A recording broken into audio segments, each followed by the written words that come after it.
So one question that seems to be coming back again and again here recently is, how do you hook up your subs and your tops? How do you come from your board and go and make it all work when you're talking about powered subs and powered tops?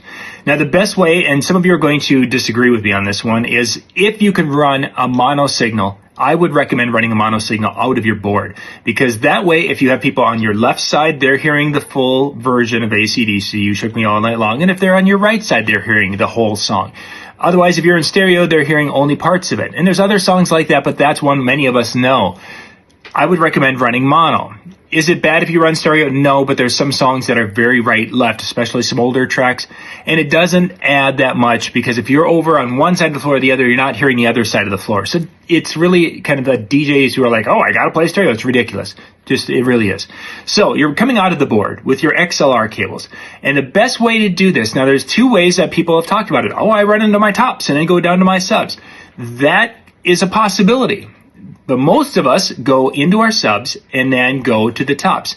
Now, some people who are wanting to do stereo, or maybe their board only comes out with stereo, many subs have two inputs, two spots to go in and two to come out. So they go into one sub. Now follow this. This is very convoluted. They go into one sub, then they jump over, going out of that sub, they jump over to the next sub. And then they go from that sub, they take one of the wires to the top here and one of the back over here. It's kind of a messy way to do it, but it does achieve a level of mono, but there's some things that can happen that is just not really cool when it comes to the audio.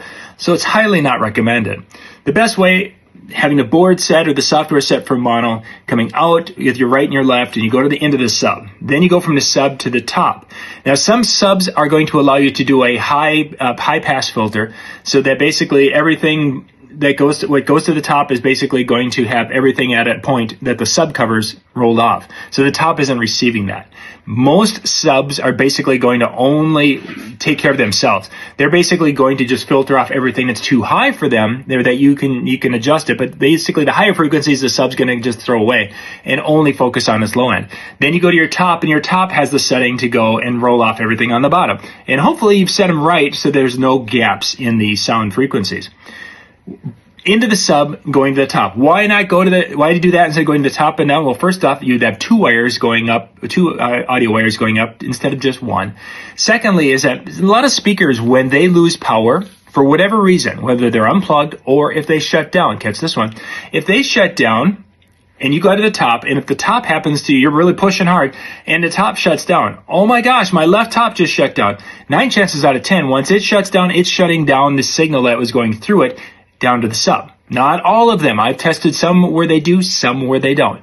But let's say yours does. So now all of a sudden that top goes out because you were pushing it too hard, and now I've lost the whole side. In comparison, if I go into the subs generally are designed to be able to handle a little bit more push than your tops are. So if you go into the sub first, then you go to your top. And let's say you're cranking along and that top goes out on the one side. Well, you still have a sub over there and you still have highs coming from over here.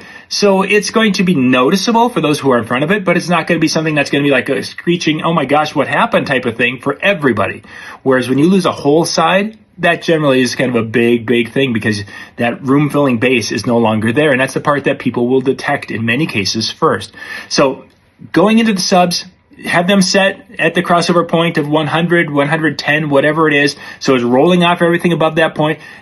Go into your tops, have them rolling off everything below 100. So you basically have that nice where the two meet, and they can give you that full range of sound, and you will have probably the best sound configuration you're going to be able to get with that 4-speaker sound system.